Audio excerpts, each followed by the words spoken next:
Welcome to the Author Your Life podcast, where you can write a new script for your life and become the hero of your story. I'm your host, David McRae. You are the author of your life. Let's get started. All you have to decide is what to do with the time that is given to you. In my experience, there's no such thing as luck. It is not our abilities that show what we truly are. It is our choices. Before we launch into the podcast, I'd like to tell you about my book, Author Your Life, Become the Hero of Your Story. This is a book for people who are at a crossroads in life and want to make a fresh start. Judging by the fact that you're listening to this podcast, I suspect that you may well be one of those people. This book is going to help you to change your narrative and rewrite the scripts in life that are holding you back. This book covers the latest science and research showing you how to become the person you want to be and live the life that you want to live. I'd like to invite you to get this book not only because I feel it's a great book that's going to help you, but also it's going to support the podcast as well. I love podcasts, but sometimes all of those ads that you get can be really irrelevant and annoying when you just want to listen to a good piece of training or a good interview. So I therefore made the decision with my podcasts that number one, I wanted my podcast to be free so that everyone could listen to it. And number two, that I wasn't going to fund it through all these annoying and irrelevant adverts and commercials. Therefore, if you want to support the podcast and support all the things that I put out there for free, whether it be here on the podcast, my YouTube channel, other areas on social media, then buying a book is going to enable and help that process. So this is what we call a win-win scenario. By buying the book, you help to support my work and all the free stuff that I put out there, and you also get a really transformational book that's going to help you make those changes that you really want in your life. So if you feel you're someone who's at that crossroads in life, you're looking for a new direction, you're looking for a fresh start, then make sure you get this book. Author Your Life, Become the Hero of Your Story is available on Amazon in ebook, paperback, and audiobook. Whatever your preferred medium, it's there for you to go get right now. Hello my friends, welcome back to another episode of the Author Your Life podcast. In today's episode, we're going to be looking at decision making and three key areas, in fact 3 key parts of your body which are going to help you to make decisions. So we always have to make decisions in life, don't we? We have to make decisions about where we want to live, make decisions about the type of job we want to do, make decisions about the type of partner that we want to settle down with. We have all of these big macro decisions to make, but also throughout the days and weeks and months, we also have these smaller micro decisions that come up again and again. And what I want to share for you are 3 different sources of information that you can use to help you make these decisions on a consistent basis. This is going to help build and train your decision making, ultimately to get to the point where when those big decisions come up, when you've got to decide whether to stick or twist, whether you've got to decide between 2 equally attractive offers, which one are you going to go for? So the first source of decision making starts right up here. It's in your head, and this is where we would traditionally associate decision making to be located. And obviously with my background studying psychology and teaching psychology, I'll be telling you a lot about the benefits of making decisions up in your brain. Your brain is a very effective, logical, rational decision-making machine, and it can be very helpful for helping us to make decisions. When you're using your head, this is your planning, this is your strategizing. You need to have a really clear intention of where a decision is going to take you in the long term. And the only way that you can start to get some objectivity and some tangible details to look at and to assess is to use your head. So when you've got a decision to make, start drawing up those pros and cons lists. Start thinking of what is the long-term outcome of making this strategy or making this decision. Start thinking about, well, if I follow this path, what do I want my next step to be? Once I've made that decision, what's going to happen next? What am I going to do? These are all the questions you ask yourself when you're making a decision from the head. And this is always the first source that I'd be going to.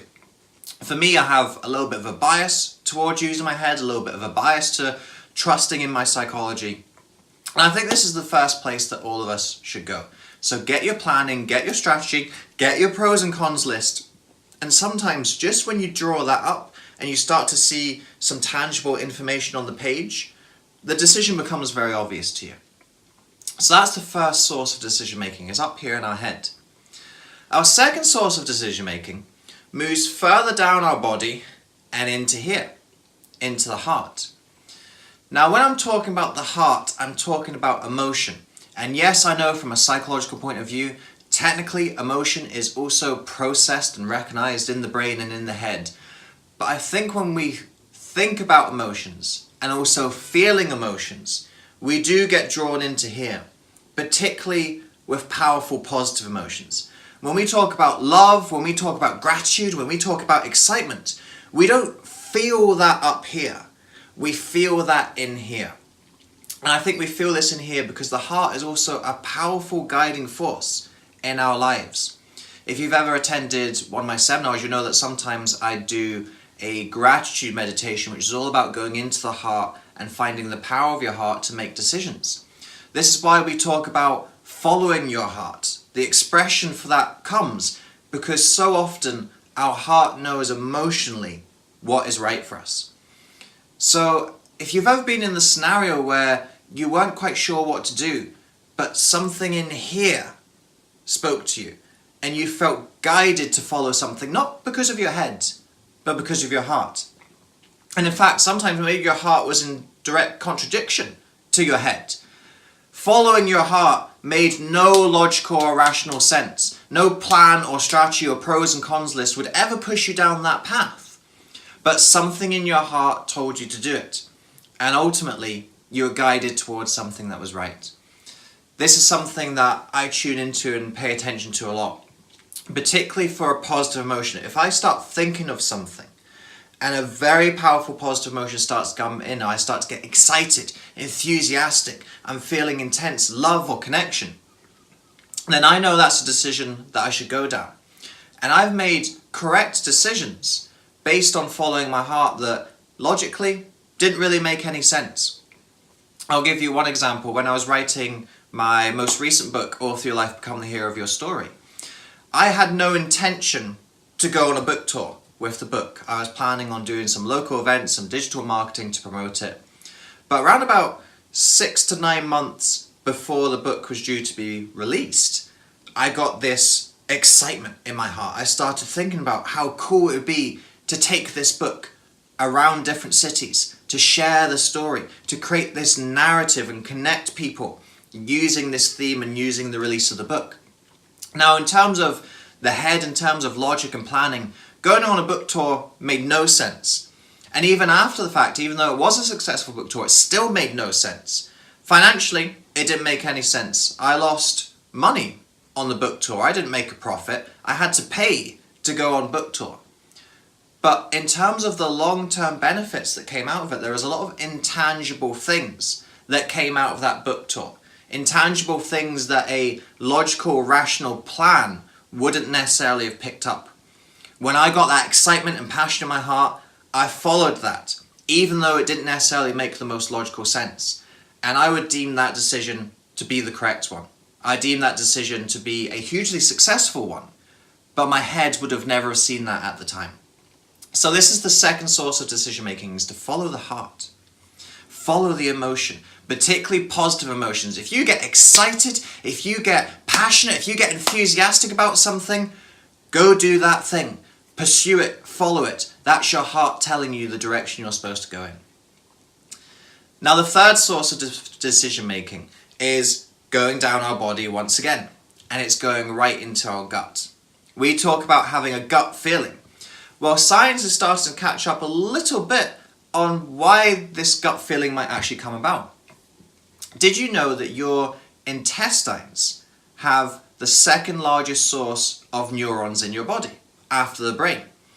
In fact, 95% of your serotonin is often associated with being your happy chemical, is actually produced in your gut. Only 5% is produced in your brain.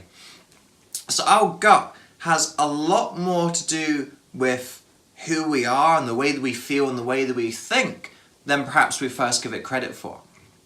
And I'm sure you've had an experience of having a gut feeling. And this is something that I've started really listening to more so in the past couple of years. Sometimes there's a decision which logically, rationally in the head makes sense.